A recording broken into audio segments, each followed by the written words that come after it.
This video is going to go into a more in-depth look at the metric system, and then afterward we are going to be doing some conversions using the metric system. So in the United States, we usually use the English set of units. So for distance, we got 12 inches equals a foot, 3 feet are in a yard, or 5,280 feet are in a mile. For mass, we got 16 ounces is a pound. And if we look at volume, we got 8 fluid ounces is equal to a cup, 2 cups into a pint, 2 pints into a quart, and then 4 quarts into a gallon. With numbers like this, it's often really hard to make these conversions in our head, and they're often confusing when we look at them, and there's a lot of room for mistakes. So in the metric system, every conversion is based on 10. So if you want, you can copy this down into your notebook. You can pause it now and copy it down, and then we're just going to be talking about what all these mean. In the metric system, we got what we call base units. So when we're talking about distance, we're going to be using meters. When we talk about mass, we're going to be using grams. And when we talk about volume, we're going to be using liters. And then sometimes we're measuring really big amounts or really small amounts.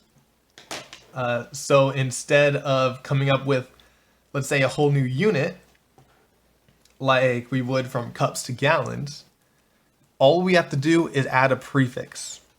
So there's different prefixes. So if we're talking about many things, so if I was talking about 10 liters, we could call it a decaliter. Or if I was talking about 100 liters, we can call it a hectoliter. 1,000 liters would be a kiloliter. Or something we might be more used to is calling 1,000 meters a kilometer. 1 million of one of these is mega. So if we had 1 million grams, it'd be a megagram. If we had 1 billion, it'd be a giga. So 1 billion liters is a gigaliter. And then if we had 1 trillion of one of these, it would be a tera. So 1 trillion liters is a teraliter. So I think in everyday speech, the thing we're most used to hearing these words, mega, giga, tera, would be in computer memory. So when we're talking about bytes, a megabyte is 1 million bytes. A gigabyte is 1 billion bytes.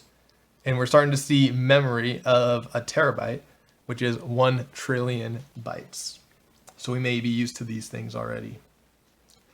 Similarly, if we talk about something that is smaller than a meter, gram, or a liter, we would use a different prefix.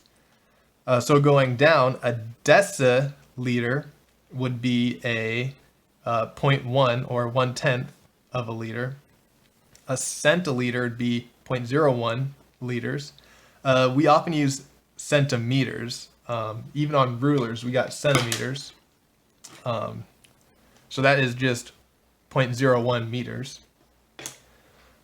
Millimeters is 0.001 meters. And then if we go smaller, we got micrometers, which this is a mu. It's a Greek letter that looks like a cross between a U and an M almost. So we got a mu here.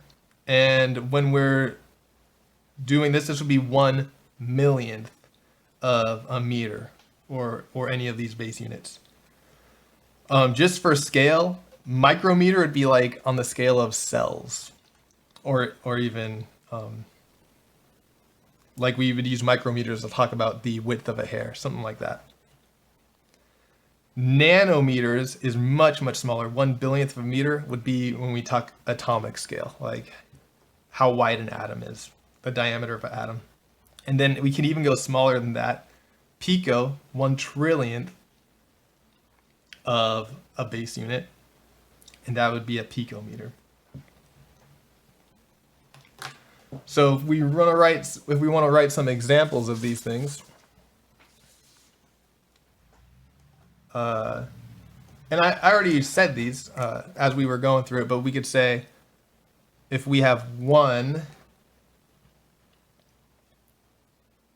decagram, and I'm going to use the prefix, I'm going to put the prefix in black and the base unit in the color I put down here. 1 decagram is going to equal 10 grams. Whereas, let's jump up to a mega, let's do a megameter. So if we had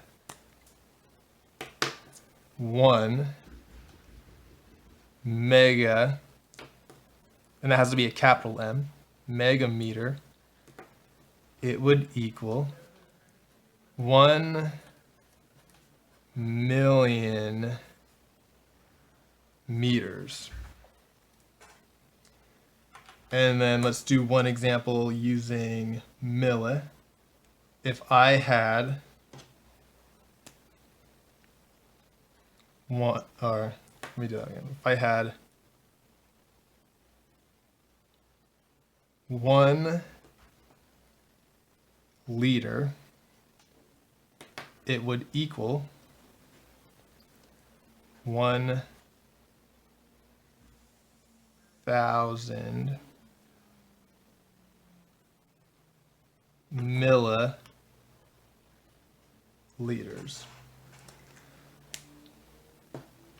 So that is a few examples in a metric system.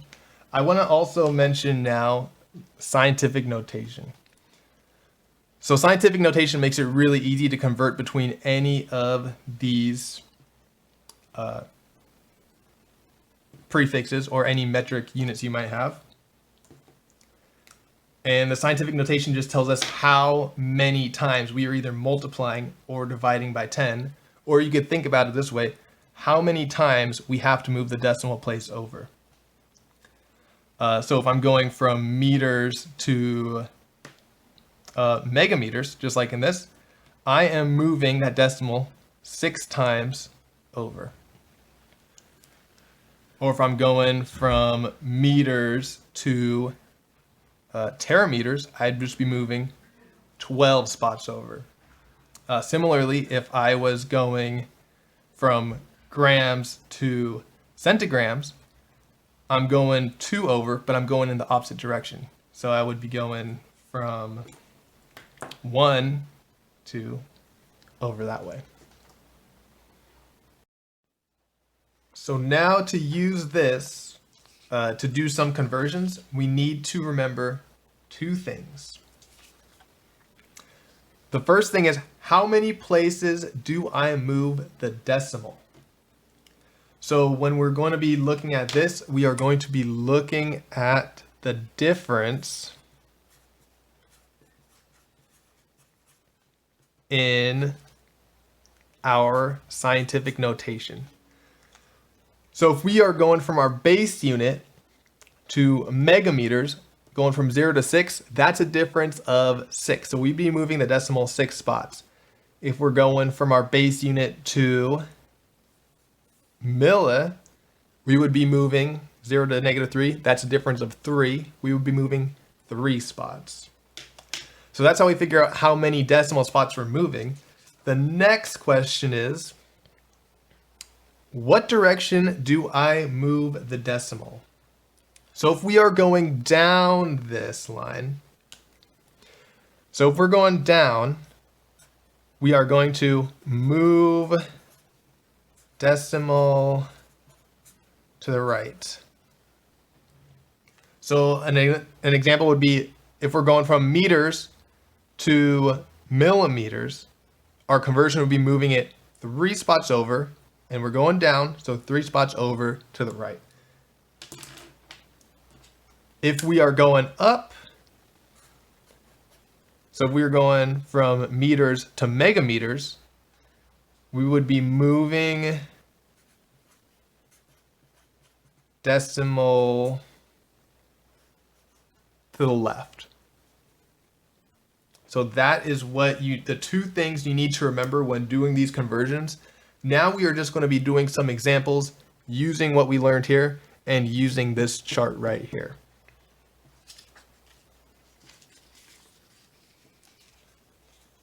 So our first one is convert 100 meters to kilometers. So we got to think, we start at meters, we're going to kilometers, so we are moving 3 decimal spots, and we are going up. So we're going meters to kilometers. So because we're going up, we are going to be moving 3 to the left. So let's take a look at this. We start with 100. Decimal spot is right here. So if we wanted to convert that to kilometers, move it 3 over. 1, 2, 3. Our new decimal spot's right there. So our answer would be 0.1 kilometers. All right, let's do a few more. Let's try this one. This question is convert 1 gram into milligrams. So let's take a look. Gram is here. Milligram would be here. So we are going from 0 to -3. So we are moving our decimal 3 spots, and we are going down. So if we're going down, that means we're moving 3 spots to the right. So let's try writing this out. We start with just 1. So we are moving 3 spots to the right. We're going 1, 2, 3. So then we could fill these spots in with zeros. And our answer would be 1,000 milligrams.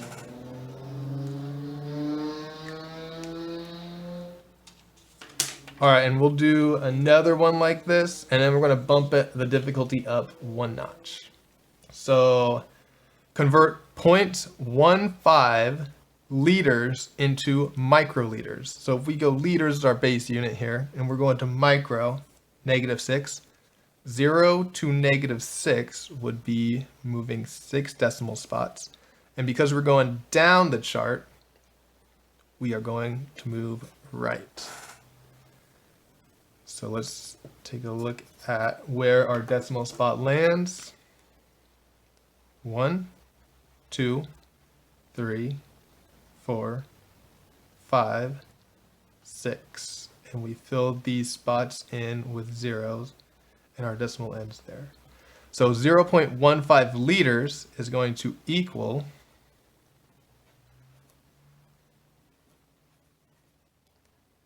150,000 microliters.